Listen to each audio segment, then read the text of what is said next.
Good afternoon to everyone, and welcome to our first concert of this year's State Music Camp. My name is Frizzi, and I'm a member of the committee this year, and also your MC for this afternoon's concert. Firstly, it's really important that we acknowledge the lands on which we are gathered today.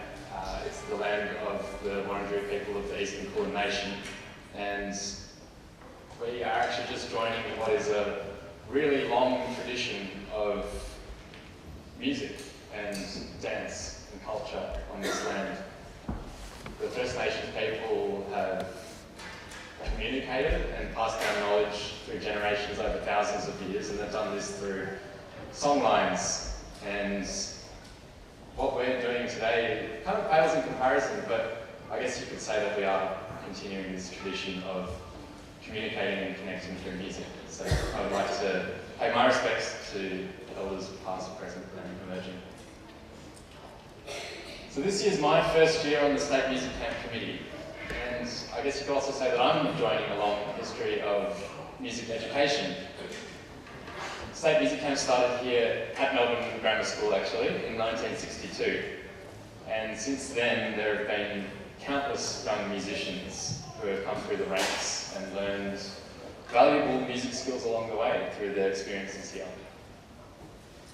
Over this last week, the students have worked on many aspects of ensemble playing, such as rhythm, counting, blending, playing in D Dorian. I can't believe that worked actually. I was told that the Thomson String Ensemble in the rehearsals have been having some fun with some buzzwords, but thank you for being responsive to that.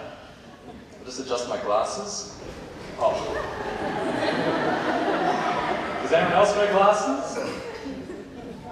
You can sit, thank you. It feels like I've got a mind control probe. I'll just have to, actually, could you help me form a little army and take over the world? No, that one didn't work. I'll hand back over the mind control probe to the parents after this concert, I promise. No, but they've been playing, they've been learning dynamics, rhythm, counting, intonation, and most importantly, working as part of a team. To help them with this, we've had an expert team of conductors and tutors who have brought their expertise and knowledge to help the students. These tutors have come from a range of schools and orchestras, and they're really just continuing on this lineage of music education. I've actually been one of the tutors this week. No, I didn't write that previous statement about expertise and knowledge just to pump my own tyres up, but I've been tutoring one of the senior groups at this week's camp, and so I haven't actually had the opportunity to listen to our younger ensembles throughout the week, so I'm looking forward to hearing the fruits of their labour this week, just as much as you are. And so with this in mind, I'd like to introduce the Thomson String Ensemble, who are going to open our concert, and they have been led ably this week by conductor Tania Casey. So please join me in welcoming them to the concert.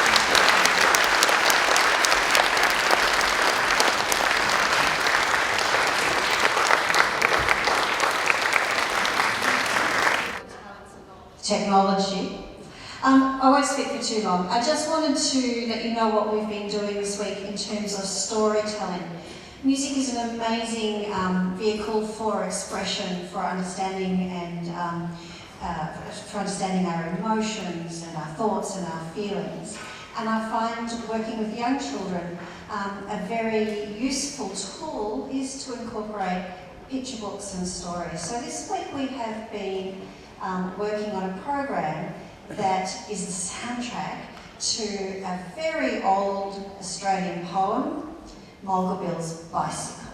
We'll be playing 5 pieces throughout the program, and the pieces will be named on the screen. I hope you enjoy Mulga Bill's Bicycle. Mulga Bill's Bicycle, written by Banjo Patterson, illustrated by Kinley and Deborah Norland.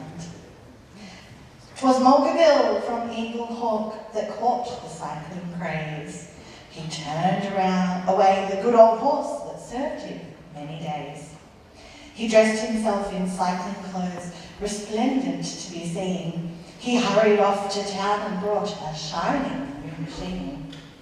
And as he wheeled it through the door with air of lordly pride, the grinning shop assistant said, "Excuse me, can you ride?"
Young man, said Mulgabill, from Wallet to the sea, from Conroy's Gap to Castley Ray, there's no one can ride like me. I'm good all round at everything, as everybody knows.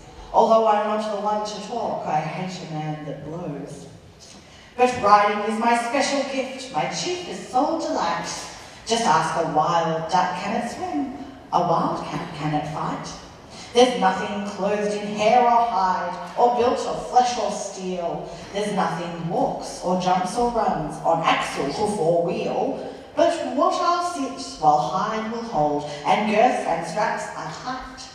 I'll ride this here two-wheeled concern right straight away at sight.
eagle hawk that sought his own abode, that perched above Dead Man's Creek beside the mountain road. He turned the cycle down the hill and mounted for the fray, but here he'd gone a dozen yards, it bolted clean away. It left the track and through the trees, just like a silver streak. It whistled down the awful slope towards the Dead Man's Creek.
It shaved a stump by half an inch, it dodged a big white box. The very wallaroos in fright went scrambling up the rocks. The wombats hiding in their caves dug deeper underground, as Mulga Bill, as white as chalk, sat tight to every bound. It struck a stone and gave a spring that cleared a fallen tree. It raced beside a precipice as close could be. And then as Mulga Bill let out one last despairing shriek, it made a leap of 20 feet into the Dead Man's Creek.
that slowly swam ashore.